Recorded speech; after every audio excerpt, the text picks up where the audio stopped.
మన మెదడును మనం ఎంత సున్నితంగా ఉపయోగించుకుంటామో మనం అంత ఆరోగ్యంగా జీవించే అవకాశం ఉంటుందని వెంకటరమణ హాస్పిటల్ మేనేజింగ్ డైరెక్టర్, ప్రముఖ neuro surgeon doctor Kamepalli Chandrasekhara Rao తెలిపారు.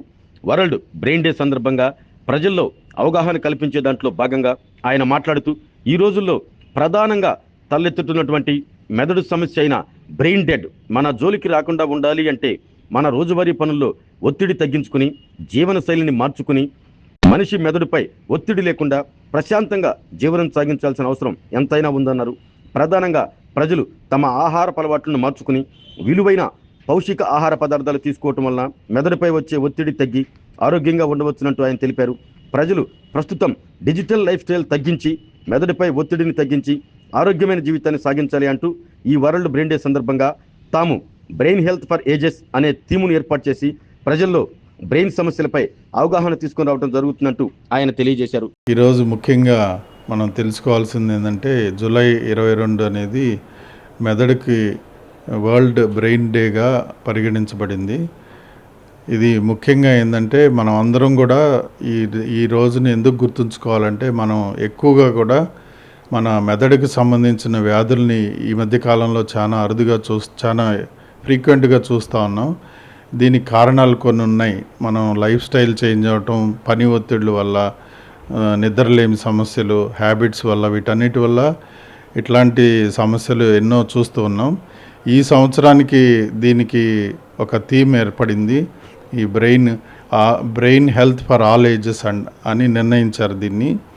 దీన్ని మనం పబ్లిక్లోకి తీసుకెళ్ళి ఇది మనం అవగాహన తెలియపరిస్తే మన అందరం కూడా జాగ్రత్త పడే అవకాశం ఉందని ఈ థీమ్ని తీసుకొచ్చారు. ముఖ్యంగా మనం తెలుసుకోవాల్సింది ఏంటంటే మెదడుకి సంబంధించి మనం ఈ మధ్య చూస్తున్న వ్యాధుల్లో ఎక్కువగా పక్షవాతానికి సంబంధించిన వ్యాధులు, తర్వాత నిద్రలేమికి సంబంధించిన డిమెన్షియా, మతిమరుపు వ్యాధులు, తర్వాత వణుకుడు జబ్బు, తర్వాత ముఖ్యంగా ఏంటంటే మన చిన్న వయసులో యాక్సిడెంట్స్ జరగటం, వాటికి సంబంధించి ఫిట్స్, ఇట్లాంటివి కూడా చాలా ఎక్కువగా చూస్తూ ఉన్నాం. వీటన్నిటికీ కారణాలు మనం నెగ్లెక్ట్ చేసే లైఫ్ స్టైల్ వల్లే జరుగుతున్నాయి. మనం తీసుకోవాల్సిన జాగ్రత్తలు చాలా ఉంటాయి. దీనిలో ముఖ్యంగా ఏంటంటే మనం తెలుసుకోవాల్సింది మన లైఫ్ స్టైల్ చేంజ్. కనీసం ప్రతిరోజు కూడా కొంత వ్యాయామం అవసరం.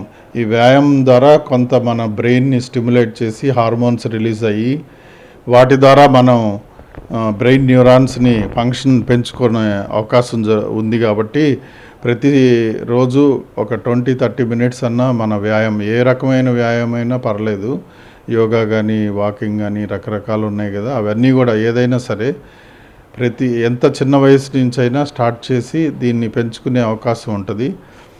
ఇది చాలా ముఖ్యంగా మన మెదడు న్యూరాన్స్ని స్టిమ్యులేట్ చేయడానికి ఉపయోగపడుతుంది.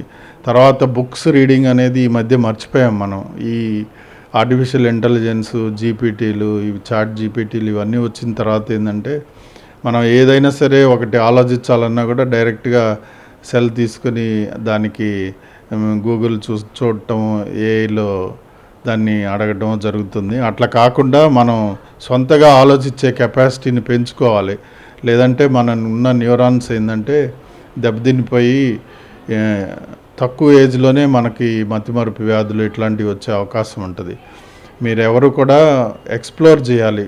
ఏదైనా సరే మనం బయటికి వెళ్ళి కనుక్కోవాలన్నా, చూడాలన్నా, ఇంత ముందర ఎట్లయితే మనం ఎంక్వైరీ చేసి అన్నీ తెలుసుకొని దాని గురించి మనం ఇది చేసేవాళ్ళము, ఇప్పుడు కూడా అదే అలవాటు చేయాలి పిల్లలకు కూడా. ఎందుకంటే మనం డైరెక్ట్గా గూగుల్కి వెళ్ళి అడగడం వల్ల అది వెంటనే చెప్పేస్తుంది. మనం ఆలోచించే అవకాశం కూడా ఉండదు. కాబట్టి అది చాలా డేంజరస్. ఫ్యూచర్లో ఏంటంటే పిల్లలకి ఈ మెమరీ తగ్గటం అనేది, ఇంటెలిజెన్స్ తగ్గటం అనేది, చాలా హిపోక్యాంపస్ అనే పార్ట్ దెబ్బతిని ఇబ్బందులు వచ్చే అవకాశం ఉంటుంది. అందరూ గమనించి ఇట్లాంటివి దూరం చేస్తూ మనం పుస్తకాల ద్వారా, పేపర్ ద్వారా నాలెడ్జ్ని పెంచుకొని దాన్ని మనం సొంతగా యూటిలైజ్ చేసుకునే అవకాశంతో ముందుకెళ్ళాలి. తర్వాత ఈ మనకున్న హ్యాబిట్స్ అనేవి, ఈ cigarette smoking, alcohol, in time భోజనం చేయకపోవటం, వీటన్నిటి వల్ల కూడా మన న్యూరాన్స్ దెబ్బతిని దానివల్ల ఈ బీపీ, షుగర్లు, వాటి వల్ల మళ్ళీ ఈ మెదడుకి సంబంధించిన వ్యాధులు రావడం జరుగుతుంది. అవి నియంత్రించుకోవాలి తప్పనిసరిగా. అందరూ కూడా ఇట్లాంటి మంచి ఫుడ్ హ్యాబిట్స్ కూడా అలవర్చుకోవాలి. ఇప్పుడు ఫుడ్లో తీసుకుంటే మనకి omega-3 ఫ్యాటీ యాసిడ్ ఫుడ్స్ దేంట్లో అయినా సరే, వెజిటేరియన్స్ కానీ నాన్ వెజ్ కానీ ఏదైనా సరే అట్లాంటి ఫుడ్ తీసుకోవటం వల్ల మనకి ఎక్కువ మెదడుకి మంచి జరిగే అవకాశం ఉంటుంది. వాటి ద్వారా మనం హెల్తీగా బ్రెయిన్ హెల్త్ని కాపాడుకునే అవకాశం ఉంటుంది. అందరికీ నేను చెప్పదలుచుకునేది ఒక చిన్న సలహా, అందరూ కూడా మన మెదడుని యూటిలైజ్ చేసుకోవాలి. దేని మీద డిపెండ్ అవ్వకండి, మెదడుని యూటిలైజ్ చేసుకోండి. పుస్తకాలు చదవండి, ఎక్కువ సమయం దానికి కేటాయించండి. మన లైఫ్ స్టైల్ని జాగ్రత్త పరచుకోండి. అందరూ ఈ బ్రెయిన్ హెల్త్ డే ద్వారా అందరూ కూడా మంచి మెదడు హెల్త్ని ఇవ్వాలని కోరుకుంటూ అందరికీ ధన్యవాదాలు తెలుపుకుంటూ సెలవు తీసుకుంటున్నాను. ఆరోగ్యమే మహాభాగ్యం అంటారు, కానీ ఆరోగ్యాన్ని నమ్మకంగా కాపాడే స్థానం ఎక్కడ? ఇది ఒంగోలులో మీకు దగ్గరగా మన Venkataramana nursing home private limited. Caring your life 54 ఏళ్ల విశ్వాసంతో ఇది ఒక హాస్పిటల్ కాదు, ఇది ఒక విశ్వాసం. 3 తరాలుగా వేలాది కుటుంబాలను ఆరోగ్యంగా నిలిపిన ఆదరణ. మా నిపుణుల వైద్య బృందం మా దగ్గర అనుభవం కలిగిన బృందంలో అందించే సేవలు neuro surgery, general medicine, diabetes, pulmonologist, general surgery, ophthalmology, urology, orthopaedic, ENT, paediatrics, dental surgery, anaesthesiology, gynaecology, cardiology, emergency మరియు క్రిటికల్ కేర్. ఒంగోలులో ఆరోగ్యానికి ఒక కొత్త శకం ప్రారంభమవుతుంది. వెంకటరమణ ఐ హాస్పిటల్ ప్రారంభించబడింది. కంటి ఆరోగ్యానికి ప్రత్యేక పరిష్కారంగా ప్రభుత్వ ఉద్యోగులు, రిటైర్డ్ ఉద్యోగులు మరియు వారి కుటుంబ సభ్యుల కోసం ఈహెచ్ఎస్ ద్వారా వైద్యం. క్యాష్లెస్ సేవలు Medi Assist, Star, GHPL, Aditya Birla, Bajaj Allianz మరియు ఇతర ప్రముఖ హెల్త్ స్కీమ్లు అందుబాటులో ఉన్నాయి. ఆరోగ్యశ్రీ, డాక్టర్ ఎన్టీఆర్ వైద్య సేవా నిధి అందుబాటులో ఉన్నాయి. చిరునామా ఆర్టీసీ బస్ స్టాండ్ ఎదురుగా, కర్నూలు రోడ్, ఒంగోలు.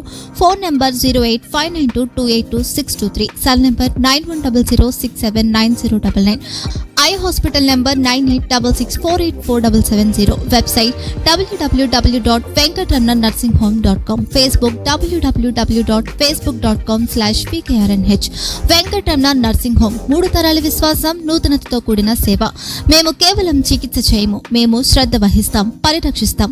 సేవ చేయడం మాకు ధ్యేయం.